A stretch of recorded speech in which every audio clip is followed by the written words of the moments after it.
almost lost my resolve. I'll also provide some background as my wife's browsing history, yes, I'm snooping, demonstrates that she hasn't used Reddit in 6 months. To be honest, I don't care at this time. Right now, I'm white-knuckling it. Anyone that discovered the truth and remained silent until their cheating piece of garbage was served, you have my appreciation.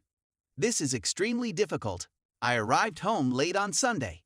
It's a 1,400-mile journey. This was excellent. I didn't want to see or speak with her. I was exhausted. I sat in my chair and fell asleep. I haven't had a good night's sleep in 2 months. I've dropped 15 pounds. I look and feel like a jerk. But that was the first 8 hours I'd had in a long time. My wife attempted to initiate some intimacy on Monday. I simply can't get it together for this chick. My Johnson gets up before me every morning. So this isn't something bodily. It's simply that, for once, my agrees with my intellect and emotions. This irritated her, and we got into a furious debate. Maybe there was something wrong with me, I told her. This happened to me at the age of 50. She began implying once again that I was cheating on her. She said that I am not a decent spouse. I haven't her in more than 2 months, and I haven't told her I love her in more than 2 months. I'm obviously doing stuff behind her back. I'm talking about, she attempted to hoodwink the S***T out of me. Yeah. Behind her back, I was doing something. I was putting things together piece by piece. My D-Day was September 25th. I work in auto body repair. I specifically work on automobiles that have been classified as rail accidents. On September 25, I slashed my leg open while working on a vehicle. That resulted in a trip to the emergency department. I had 5 stitches on the inside of my leg and 34 on the outside. It was a disaster. I was given some strong pain relievers and told I couldn't drive. So I dialed my wife's number. There was no response. I called back 5 minutes later. There was no response. No response when I called again. I texted her, I need you to pick up, babe. Please contact me. I called her again, but she didn't answer. There are more texts. Nothing. This took around an hour and a half. So I called an Uber to go home. We come into sight of my home as we pull into my street, and she is standing in our doorway, absolutely sucking face with the GM of where she works. I motioned for the vehicle to come to a halt. They weren't exchanging pecks, they were exchanging spit. She was meant to be at work. I took out my phone. I grabbed a few photos and instructed the driver to keep going. I asked him to drive me back to work.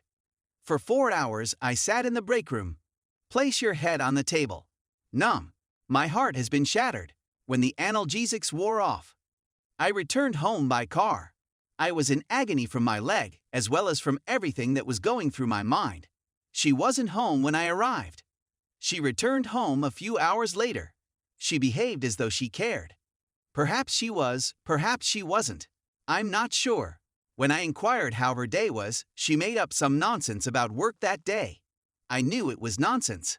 A week later, I discovered for the first time that she had not worked on a Friday in 3 years. I'd never used Reddit much. It was always there, but I wasn't really interested in it until then.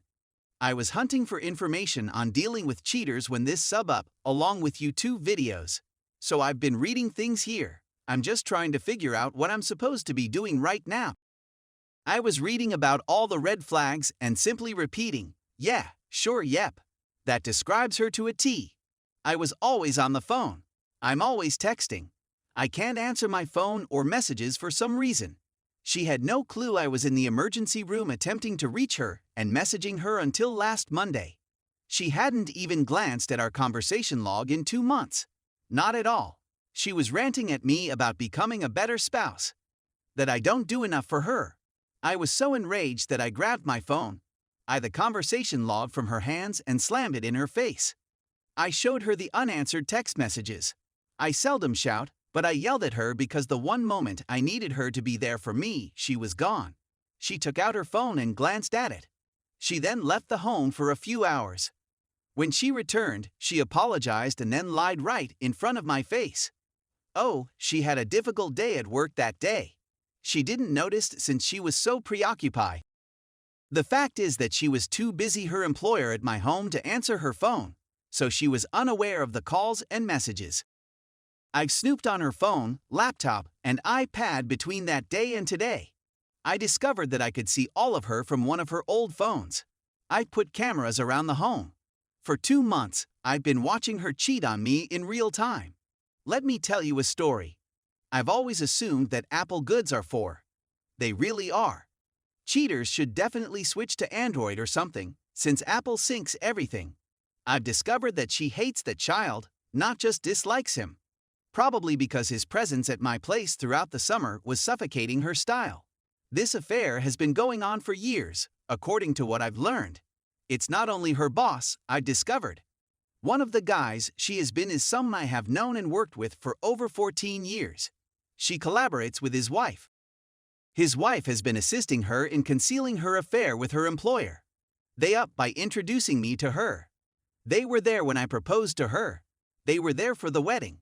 They allowed me to marry this lady despite knowing she was cheating on me. I am aware of 4 males. I'm aware of 2.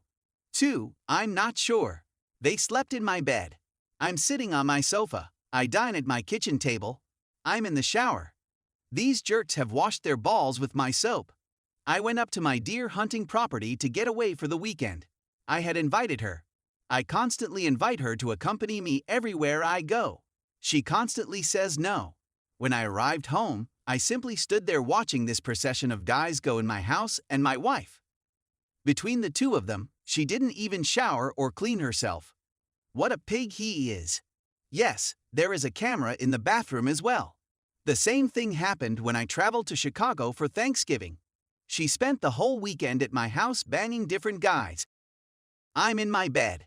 I kept this to myself for 2 months till I informed my ex-girlfriend what was going on.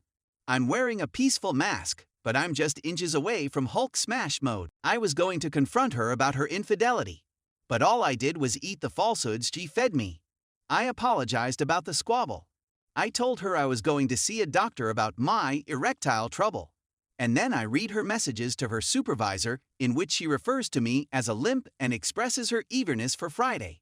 This is not the lady with whom I fell in love 7 years ago. I'd want to say she's pure evil, but I believe she suffers from significant mental health issues. She is unquestionably a sociopath. Whatever. This is not something I agreed to. It was quite difficult for me to ask her to marry me. Since my first divorce, I've had a hard time trusting that anything good a lady said to me meant what she said. I've run away from 2 wonderful ladies in my life because I was still messed up from my previous marriage. More so because of what I went through after the divorce than because she didn't genuinely love me. During my first divorce, I was ripped. I walked away with $43 in my pocket. No house, no vehicle, no way to perform my work, no support from my family, and no choice but to couch surf for the next 3 years since all I earned went to alimony and debt repayment. I was 22 years old when my life was ruined before it ever began.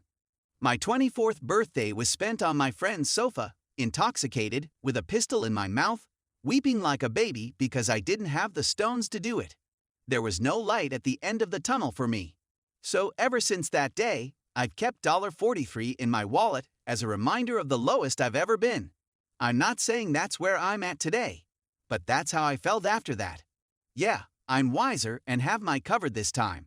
But you remember the first time? I managed to catch them in the act. It had to be done the old-fashioned manner, come home early from a trip. But it was all over now.